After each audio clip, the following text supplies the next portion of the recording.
Hi everyone, I'm Russ Hamilton. I'm a retired sergeant with the California Department of Corrections and Rehabilitation. Hey there everyone, I'm Russ Hamilton.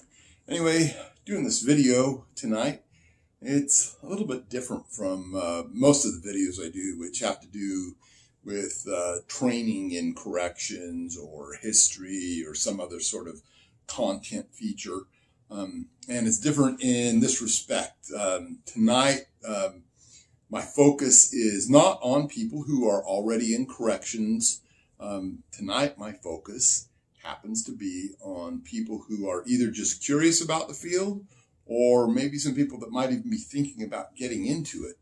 One of the things about corrections is that this is a profession that's largely in the shadows, right? You really don't hear too much about it unless, someone says we did something wrong. It's just kind of one of those things you kind of just don't think about. Police and sheriffs and other forms of law enforcement, they get a lot more press, both good and bad. And people kind of understand a lot more about exactly what it is that they do, especially on a day-to-day basis. But there's very few people that really have any idea of what we do in corrections because we're behind the walls, we're behind the fences, and we're in positions where, just nobody ever comes to see. It's that secured perimeter. So this is an attempt to kind of raise the veil on that a little bit and to be able to, acquaint you with the way the system works and what it's all about, and to sort of give you a viewpoint from my perspective, which is 27 years with the California Department of Corrections and another 3 years in juvenile corrections, and just, let you know what it's like. For those of you that might be interested in actually applying to some department somewhere, maybe this will give you the impetus to do that, or maybe you'll contact me or one of my other people and get some even more information, some that's more specific, maybe to a specific department or location or something like that. But anyway, I just hope that everyone is going to enjoy this video, and I just hope that you'll find it enlightening. And so here we go. So when I speak about corrections, basically there are a few different flavors of this particular business, of this profession. And so if I just want to start out, not necessarily at the top, but what most people are kind of a little bit in a way acquainted with is the federal part of corrections. So the federal part of corrections is United States wide, and most everything that I'm going to focus on in this video is going to have to do pretty much with stuff that goes on in the United States. But the Federal Department of Corrections across the United States, they deal with criminals who have committed federal crimes and have been sentenced for those federal crimes to do their time in a federal correctional facility. And it's really just as simple as that. When you're thinking about particular federal crimes, it's usually things like, bank robbery, wire fraud, kidnapping, anything necessarily that crosses state lines could be a federal crime. Also, anything that happens on federal property and that sort of thing. So that's the part that the feds take care of. Now, with respect to the rest of the prison system, you have 50 other states, right? And these, you also have a few other. You have 50 states, and then you've got a couple of things like, I think it's the Commonwealth of Puerto Rico, Guam, American Samoa, and some things like that. But generally, just so I'm not confusing things too much, just think of the 50 states, right? So the 50 states all have their respective prison systems. And these prison systems serve a system where those that commit offenses against that state's penal code do time in those state facilities, right? So basically, you've got 50 different penal codes. You've got who knows how many different possible crimes and combinations of crime. But the one thing that you can generally take to the bank with you is that anytime someone ends up in a prison, they're going to generally be doing 1 year or more. Now, that's not the same everywhere because we have so many different systems. California now, they have a break off. Sometimes it's that 1 year thing. Sometimes it's a 3 year thing. And some of those guys actually end up doing more or all of their time, not in the state prison system, but at the county jail level. So now that I've spoken on that part with regard to the state prison systems, the other flavor that you've got is that which I just mentioned, which is county jails, right? County jails. There's like 3,800 counties or something in the United States. And all of those counties can or may run a county jail, which is usually done through the auspices of a sheriff's department or something like that. There's also a few exceptions to that where you have some, large municipalities that run municipal type jail systems. A friend of mine in Houston, as a matter of fact, Jim Hall, he works for a municipal jail system. So now you kind of have an overview. Oh, let me just say one more thing with regard to those jails. Those jails or detention systems are meant to serve a couple of different types of inmate that you've got. One of them is those that have not yet gone to trial, and those that have and have been sentenced to either go on to the state or federal systems or to remain there at the jail and serve out their sentence there. So you should keep that in mind. One of the primary differences that you'll see between jails and prisons is the jails have a much higher turnover rate. For one thing, the sentences tend to be shorter. And the second thing is they're always doing intake. They're always intaking with new arrests. So as new arrests come in, those that don't end up bailing out or may not bail out for a few weeks or whatever, there just tends to be much more of a churn that happens within those systems, which means that they have a less stable inmate population, and they usually end up dealing with a lot of things like, drunks and people that are high and people that are emotionally charged because they haven't had time to get used to the fact that they're in jail and they're sitting there and they might be going to prison and they haven't had time to process it. So, it's an emotional time. They can lash out or hurt themselves, any number of things. So, having said all this, I'll talk a little bit now about the qualifications that you need to do this job. And it doesn't really matter whether we're talking about the county systems and jails or the federal system prisons or the state prisons. There are some skill sets that you need or skill sets that you need to get. And I'd say that for the most part, when someone gets hired, these are a lot of things that they end up having to develop because people just tend to not develop these particular skills on their own out there doing things that really aren't affiliated with corrections. So the first thing that I'm going to tell you that you really, really need to develop and that you really need to get a handle on is your communication skills, right? Communication is a huge factor. And when I say communication, I mean there's a lot of different forms of it. You have everything, from the written word to having to function in a de-escalation type of manner with inmates that might be hostile toward you or toward each other. You have to be able to verbally communicate as well to your supervisors, or if you're a supervisor, to your underlings so that they can understand what their particular mission is at that moment in time.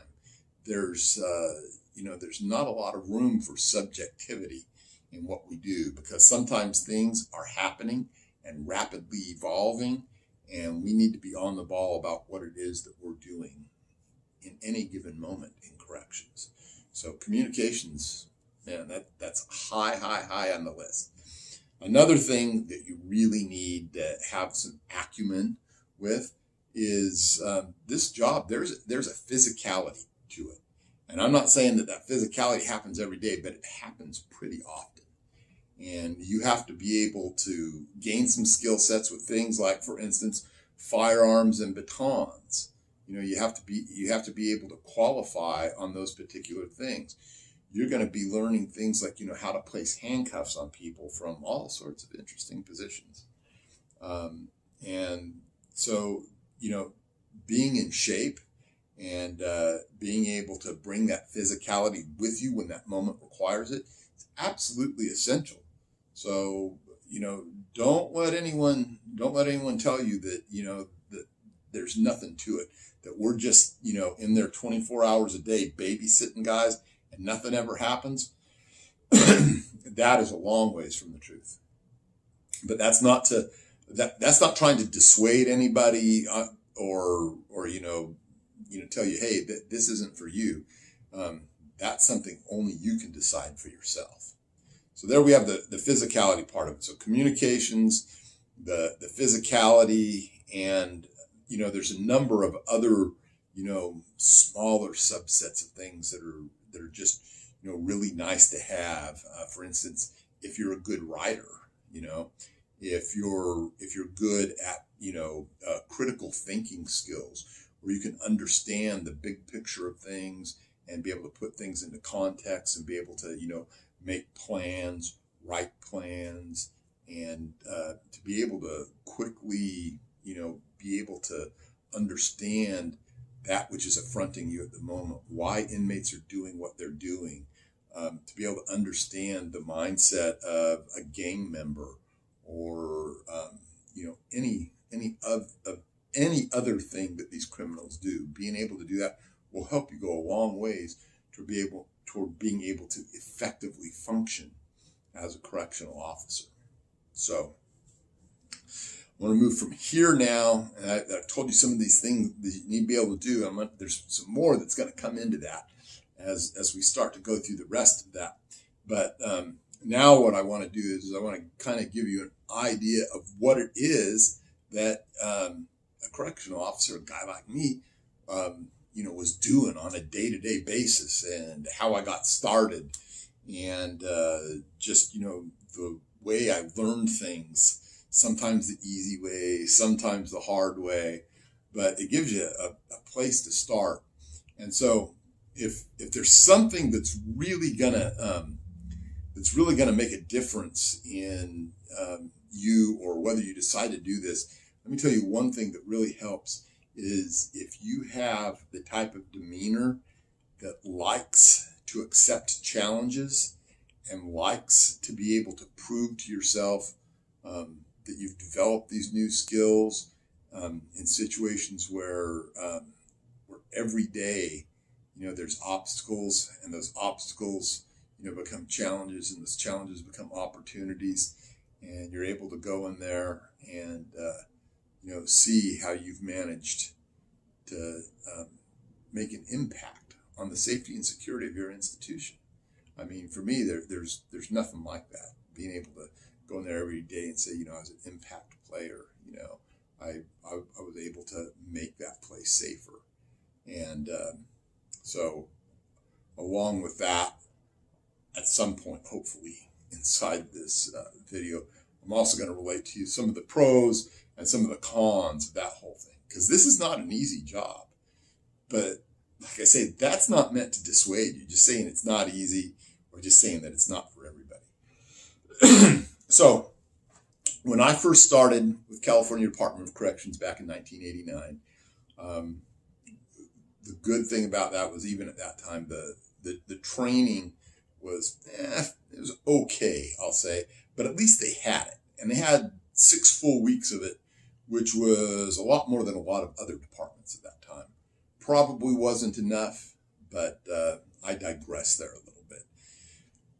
Right after finishing that training, which included all kinds of things, it was handcuffing and firearms and batons and chemical agents and all that sort of thing, went straight from the academy to San Quentin State Prison. And for a country boy like me, that was an eye-opening experience. There were some really super predator, very deadly, manipulative inmates that reside inside those walls.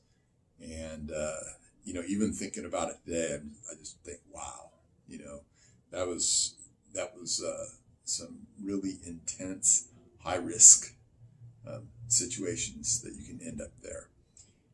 Again, that's not to dissuade anybody. My very first day on the job, they had an officer that was asked by an inmate to pass a cup of coffee to the cell next door. And that officer, for whatever reason, I guess he was just on the ball, he poured that cup of coffee out, and at the bottom of that cup was a little black piece of plastic. Well, they pulled those inmates out. They found out that little black piece of plastic fit the security lights. And I don't know, there was like 7 or 8 shanks in one of the lights and another 5 or 6 metal shanks in the other light. And, going out to the yard there was always metal detectors. So those shanks weren't going to make it out to that yard. Those shanks were meant to, take over that unit, do some damage, probably to staff. Very sobering thought. But that just gives you an idea of what you can end up walking into, even when you're brand new on the job. That was my first day. We had emergency searches throughout that entire unit, East Block, all 5 tiers. So I'll remove that from, just what your average day-to-day thing is, though, and just tell you a little bit about what you might or might not do on any given day in corrections. And I always equated the average day of corrections to the big dance, because that's what it is. It's this big choreography, and it doesn't matter necessarily which shift, unless you're on graveyard where really nothing too much is going on. The rest of them, especially when you start with that, early morning day shift, there's a lot of things that have to start happening in sequence, and other things happen and get it out of whack, and you've got to compensate. And this is essentially what goes on from the beginning of your shift on that day shift. The first thing that has to happen is you end up getting inmates out for breakfast, and if you're in a seg unit or a shoe unit, that might mean that you're going along, you're serving each cell, and that you never have inmates out around you. But then on a lot of the bigger yards and stuff, you're doing these mass movements with hundreds of inmates walking across the yard, and they're all going into these chow halls. And these chow halls, and some of them in California Department of Corrections, some of them you have gun coverage right there with lethal rifle ready to go. Some of them in some of the lower units, you don't have that at all. But regardless, you have a lot of movement. You have a lot of opportunity for bad things to happen between inmates and staff. So what your job is, usually is to monitor these things that are happening. Sometimes it involves letting inmates out. A lot of times that might happen from, what the sergeant is telling you to do, or what the person that's calling chow is telling you to do.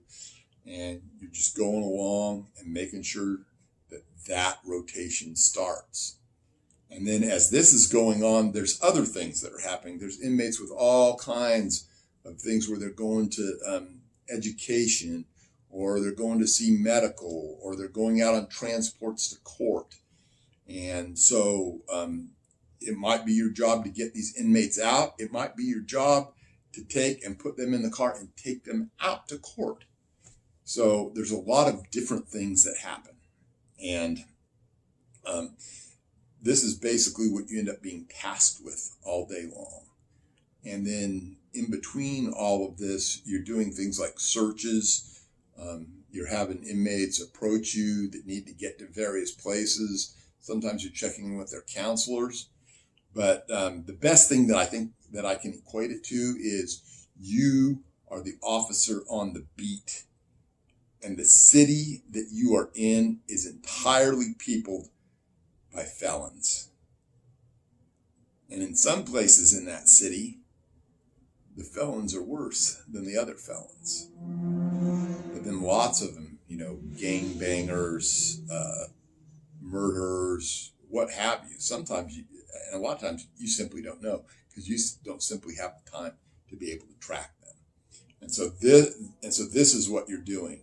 Now, within corrections itself, there are a lot of different subspecialties that provide you with a lot more opportunity actually to see what you're doing. I have friends of mine that are that work for California Department of Corrections, duly sworn with federal marshals that are on fugitive apprehension teams.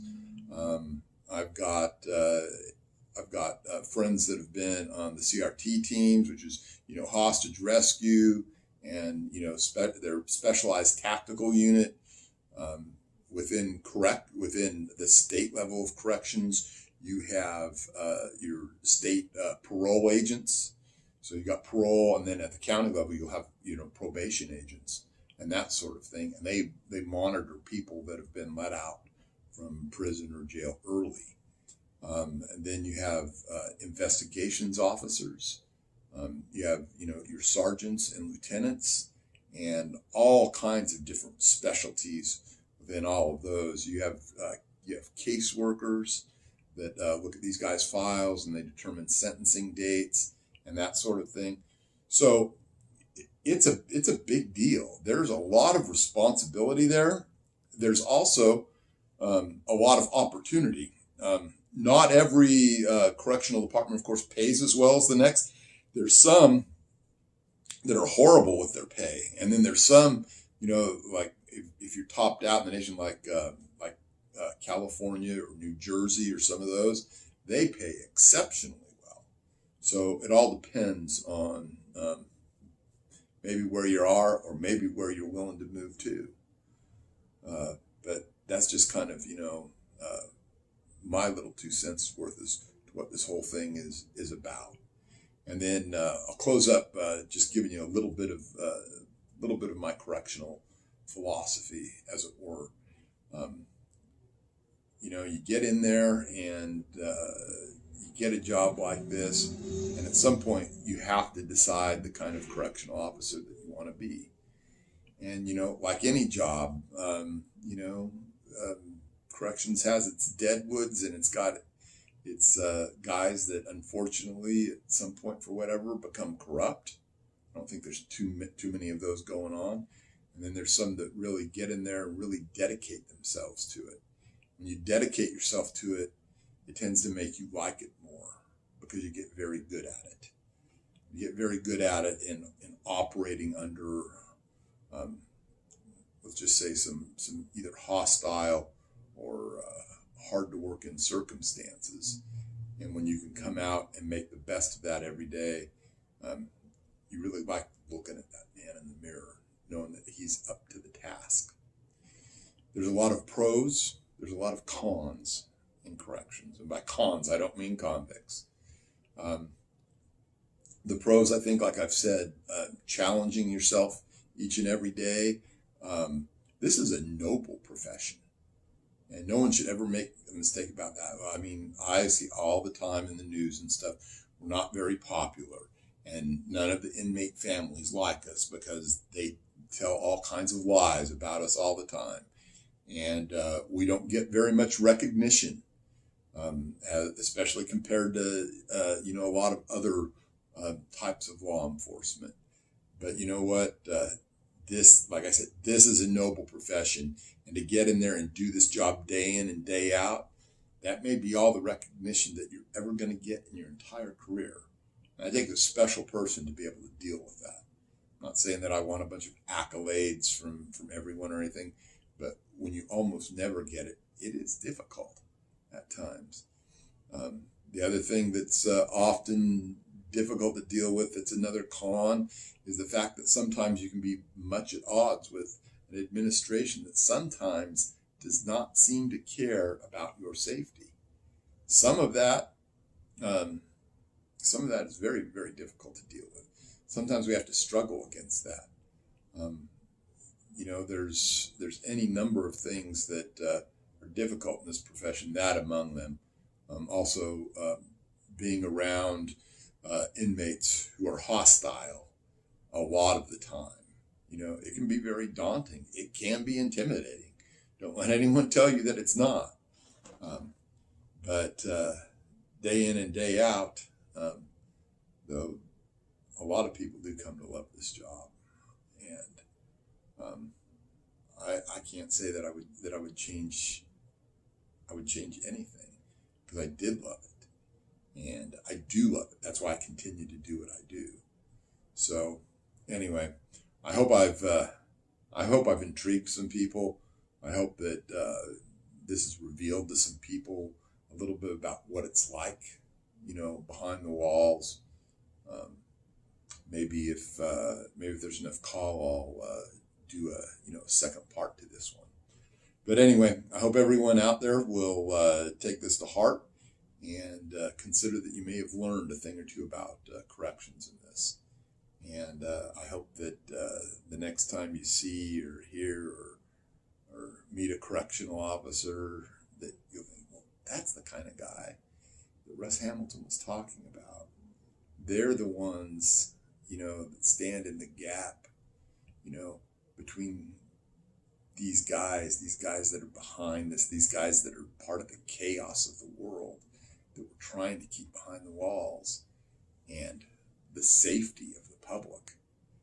Make no mistake, corrections, first and foremost, number one mission is public safety. And it has to be that way. There's no other way to look at this job. They're all about public safety. So anyway, everyone, good night.